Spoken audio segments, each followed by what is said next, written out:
2 halves on third down. You and I was 3 of 5 in the first half and 1 of 7 in the second. And so I think anytime you're able to get a good quarterback in McElwain off the field, and they had some really good receivers as well. You saw they could go up and win the 50-50 balls.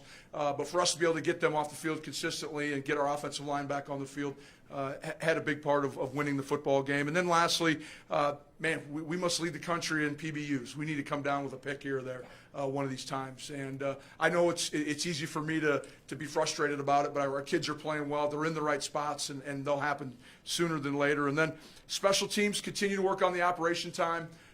From our snapper to kickers, but the positive, we got guys like Jasir Cox was back this week, and I thought played well for us. Julian Wodarczyk is doing a great job. Luke Wirtz, James Kaiser, Destin Talbert, a lot of young guys. You're hearing names that are freshmen, redshirt freshmen, that are being big parts of what we're doing on the special teams right now. But overall, a good solid win, plenty to learn from, plenty to be excited about. You saw, our equation of 55. We surpassed it again. Running the football effectively on early downs, minimizing the number of third and longs we're in, which then allows us to keep moving the chains. So looking forward to it. Excited to be home again. Having 2 home games in a row should be a good week, and I think we're going to have a little better weather this week too. So I know our guys are excited to get back to practice, and big team meeting this afternoon. I'll open it up for questions. You guys are in the thick of it now. How would you describe and how pleased are you with the identity that this team has formed for itself? I'm pleased.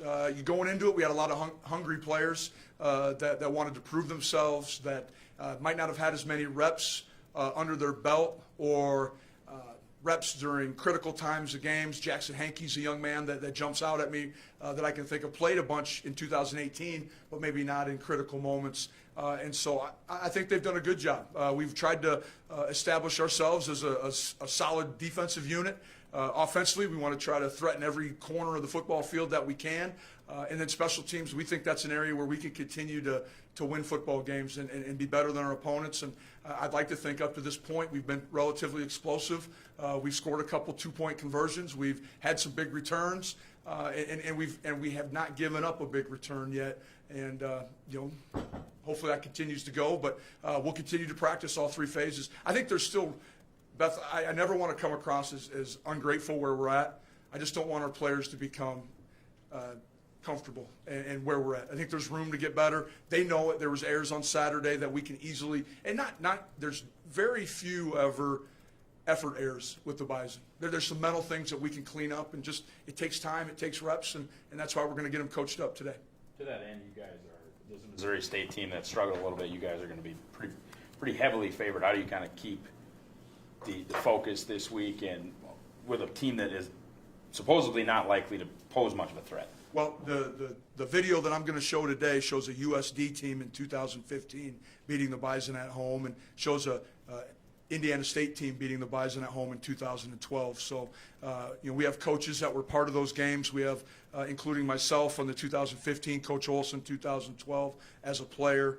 So if those 2 things can't get our attention or keep our focus, then it's up to our coaches to make sure that we make sure the main thing's the main thing all week, and that's winning a football game. Matt, halfway home, any surprises for you so far, that pleasant otherwise, through the first 6 games of the year? I always excited about that we're maintaining our health. A lot of that has to go to Bobby Knodel and Jim Kramer. I think right now we've had a few injuries, but knock on wood, we've continued to get kids back and ready to go. Jasir Cox is a great example. Jackson Brown, they've both had some ailments, but are back, and we're hitting that last 6 games. That's critical, I think, in the development of this team. We've had some young kids that have really. We thought they were special when we recruited them, or they wouldn't be here. But probably have shown us that they can even do more. You're talking about Jacob Lippy, Kobe Johnson, Javier Derritt, the Mostart twins. I could go. I could continue, Terrell Hall. I mean, guys that maybe haven't played for you, but they're right on the edge of playing and having the ability and giving us unbelievable amount of depth. I mean, Terrell Hall's practiced with our 1s and 2s the majority of the year. The last time we did that was a young man by the name of Jalen Allison did that, and he turned out to be a pretty good football player for us. So that's where I'm probably really excited. And then just the ability for our team to remain humble right now. And to me, when you're humble, that means you're willing to continue to learn. And those guys, we haven't had to deal with egos or we've arrived. It's, Coach, what do we got to do next to win the next ball game? And so, I'm pleased with where we're at. That takes a lot of doing when you're 18 to 20-year-olds to have that mentality. You said you didn't want this team to get too comfortable. How do you make sure that doesn't happen? Well, I think we just continue to remind them, continue to show them things that we can continue to improve upon. And then I think at practice, just how we go about our business isn't going to change regardless of who we play. We're just going to keep taking it day by day. Today's going to look a lot like last Monday. We're going to require a lot of execution out of them. We're going to install some game plans, work on special teams, and we're just going to keep going about our business as is. You mentioned this on Saturday, but I've been really impressed with Coach Roll and his play calling and just the offensive scheme as a whole. What do you think he's doing really well, and how much does Randy have to do with that? Does Noah have anything to do with that? What's kind of the structure there? Well, I think the first thing that Tyler would tell you, Coach Roll would tell you, is all of them are doing it right now. From the things that Coach Blazik's brought with him in the run game to Coach Larson, who's been an offensive coordinator. Coach Pauley's been an offensive coordinator. And then, Coach Hedberg's been a head coach, offensive coordinator, the best quarterback coach in the country. I think all of them have had their input. I think the thing that he's done a really good job of, an exceptional job of, are his openers. I mean, we are in multiple personnels. We're attacking every angle of the field. Our run games, we're starting fast. You saw that first series of the game, able just to get down the field and get in the end zone and finish a drive. And that isn't always how we've started here. And so that's where I'm the most pleased, is just we're scripting successful plays early. We're staying on track. We're not getting behind the chains at all. So I've been impressed with how we've opened games up, and then we're able to set things up, come back. You've seen a lot of our perimeter run game, our iron and steel, as we would call it, our power sweep game, but then all the play action off it. Without being successful at one, you can't run the other. And this week, for instance, we hadn't ran any of that perimeter run game against the University of Northern Iowa in the previous 4 games. We ran it 8 times on Saturday. I mean, it was something they probably didn't think we ever wanted to run against them, and all of a sudden now you're defending it, with everybody. And so doing a great job of just keep changing, not getting comfortable or redundant in what we're doing play call wise. Are those openers about 12 to 15 plays? Typically, as long as we can stay on task and stay, keep moving, be effective on our early downs. You get stuck behind the chains on a 3rd and 13, you got to get off your openers, of course. Matt, how vital are walk-on players? I just look at the 2 deep. You got Trey Ford, who's playing a lot on special teams. You got Cody, who's on the 2 deep. Ching, on the defensive line. How vital to this program are walk-on players? Unbelievable. We couldn't do it without them. Walk-on guys that are performing at scholarship level right now, and that always is a great thing for any program. But we've had a history and a tradition of those guys coming in here and being difference makers. It's funny you asked the question. I was just looking at it today. How many reps? A guy like Matt Beagler's played 200 snaps already this year, and he's a walk-on from Underwood and doing an outstanding job at the defensive line for us. And Costner, Ching, Trey Fort, Trevor Height. I mean, I could continue to. It's a long list of really good football players, and a lot of them will be rewarded for their success. With Trey, a guy that's been here 5th year in the program, maybe hasn't had the ability of some of the other guys to get reps early on, but a guy that's just kind of dealt his time and waited his time. What does he do for the other guys that are coming in that maybe aren't walk-ons, that are trying to get the football I think field? his knowledge of our defense is at an all-time high. He's a 5th-year senior. He understands what we're doing. He understands from a fundamental and technique standpoint, so he can pass those things on. And I think Trey has a unique insight to the program, having a grandfather that played here. He understands the expectations, but also understands the importance of being a key part of our special teams, which he's been for a number of years now. What is it about the defensive tackle position that seems to – Brian Schatz, Aaron Steidel, the 2 guys you have now, is Coach Gazer just that good? Walk-ons. Yep, he is. He is that good. I think a little bit of it is those kids come – Coach Gazer creates an unbelievable relationship with all of his players. But I think those walk-ons come in and have a little bit of a chip on their shoulder. And maybe I was an inch short. Maybe I wasn't quite big enough when I got here. Matt Beagler came at 220, and now he's 275. I mean, there's a great example of guys just buying into the program, buying into Coach Kramer and what he's doing in the weight room, buying into Sammy and the nutrition plan, buying into what my role is going to be. And you've heard me say it. You know, once guys find out what their purpose is, they typically have greater performance as well. And we're fortunate to have guys that want to be here. And we're in an area where kids grow up and they want to be Bison when they grow up. They want to play for the Bison, and we get some pretty dang good ones that come through our doors. Shooting offensive line player of the week. Is he another one of these farm tough guys? He is. He is exactly. He's played probably, and I'm not trying to slight anyone in the league, but two of the better defensive tackles / nose guards in back-to-back week and done an outstanding job. I mean, you're talking about we're averaging probably 280 yards over the course of the last 2 weeks, close to 300, and it all starts with the guy who asked ID. He starts the communication chain at our center position. And, excellent job by him of learning under Tanner a year ago, but also Coach Blazik, Coach Roll, our offensive staff, putting Carson in a situation where he can really be successful. He really hasn't played a whole lot until this year, so there must have been some concern that he could do it at this Well, level. I think there's always a concern with any new body or new starter or inexperienced.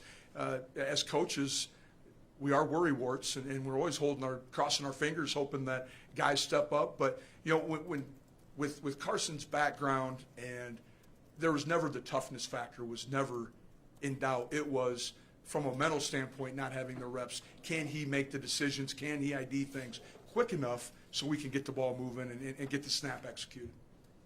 How would you compare him to Volson? They're a little bit different, but the thing he is stronger than Carson is much stronger than what I maybe had given him credit for early in his career. That was one thing. Tanner was really athletic, and so is Carson. But I thought Tanner was probably stronger, and I'm glad to say that I was incorrect. Carson is an extremely strong individual. You look at me, 6'6", 330-pound nose guard a week ago, and he did a really good job. This week, the Brinkman kid, 500-pound bencher. Carson just goes about his business and did a great job, and 350 yards of rushing later, he's Conference Player of the Week, and he deserves it. How big has Griffin's performance been? A lot of teams don't necessarily have a backup place kicker that will come in and basically don't notice the difference. Right. He's been outstanding. Now, I smile because he's still 18 years old. He's barely out of high school. Came last year. He's fun to be around. You never know what he's going to say. He's a little just different, but I like him. He's good. He still talks about, I'm getting up there a little bit older, and some of the things he talks about, I have to go home and ask my boys what he's talking about. But he's consistent. He comes from a big soccer background. Dad was a soccer player. He grew up playing soccer. Brothers at Cincinnati. He's their place kicker, so it's in his blood. It's what he wants to do. It was going to be an open tryout all year long, and Jake had done a great job and had a little bit more leg strength than Griffin going into the season. But due to an injury, Griffin stepped up, and I can still remember the Butler game saying, "Are you ready to go?" And those eyes were as big as saucers. But he's done a great job of getting in there, and our guys really trust him, and I think that's what's great. They know he's solid. He's gonna get the ball up. He's gonna do the things that we need, and that's score points. Matt, this is a rare senior quarterback you're going to see. Peyton Hustley well. How has he evolved from 2 years ago when you first saw him to now? Well, I think the first time we saw him, he was a lot quicker to leave the pocket, take off. I think he's more comfortable in the pocket, probably manages the game a little bit better now. They do have some big, long receivers that would be similar from a size-wise that you and I did. Big 6'3" guys, guys can go up and get the football. But and they still have some quarterback run game that goes through him. So you're going to have to do a nice job of probably playing more two high than single high. Make sure you have that extra defender to stop the quarterback run. Where are you at with these 4-game guys? Is Weird now in the totally in the boat, or? I think he's only played 3 right now, so not quite. But he's getting close. He's a good football player. He's one of our best football players. You guys have heard me say it before. I'm in business of playing the best guys we have. If he's better than the number 2, then we need to find room for him. He's done a great job on special teams. He's on a couple. He's continually progressing at the defensive side of it. I mean, that's the more difficult part to grasp, but he could win us a ball game if he needed to play. You kind of alluded to it, like Hall and Mostart guys. I mean, you see them playing here eventually as the season progresses? I think there's opportunities too. We would love to get those guys out there. What I want to do for some of these guys who are true freshmen, right now we're getting into what I would consider for a scout team, offense or defensive player, the dog days of fall. A year ago, these guys, the Mostart twins, they were getting ready for a first-round bye in the playoffs and a run to a state championship.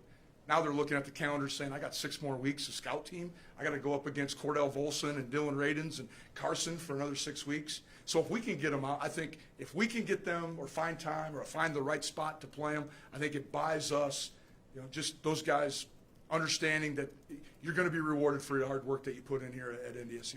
Is that feedback from current players, guys you had talked to in the defensive room for a long time, or just kind of something that you've kind of discovered and feel is right? As far as playing some of these, Yeah, like the dog days of fall and. well, what it's like to I run think down it's like something that. that is easily evident. You go back through my 5-6 years that I've been here now, there's always a lull in the scout teams, and it's about that end October, November 1st, when most guys were either transitioning into hoops or transitioning into high school football playoffs, which we all understood. When I was in high school, high school football playoffs were you won Friday, you played again on Wednesday, then you played again Monday, and it felt like every 3 days you had a football game. And then the state championship was around Thanksgiving.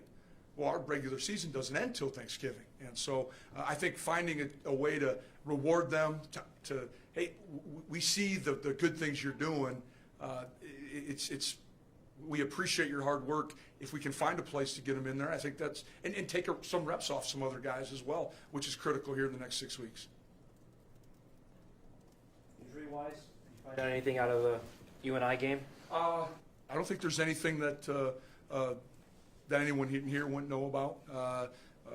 Barty's going to continue to be out right now at this time. Otherwise, I think we're relatively healthy, some bangs and bruises, but I think we'll have everyone at practice today. We may try to back some people off just because of the physical nature of the game, but I anticipate we'll have everyone back tomorrow. Are you getting to the point where you might have to introduce a new defensive end? I mean, just someone that hasn't gotten reps yet, just because Cook and Barty and. Yep, potentially. Tony Pierce had a little bit of a hamstring deal, and it wasn't the game where a hamstring was going to help you. If they were going to be in two back and just block you at the point of attack, you probably could have survived. But all of a sudden, with an active quarterback, with a quarterback that wanted to scramble, quarterback run game, we just didn't feel like. And Tony was frustrated. He wanted to go. And hopefully we'll get him back this week. Dimitri Williams played a little bit sparingly, but it was good to see him warm up, be ready to go. I think you'll see him get incorporated more and more into the game plan as we move forward. Anything else? All right, appreciate it.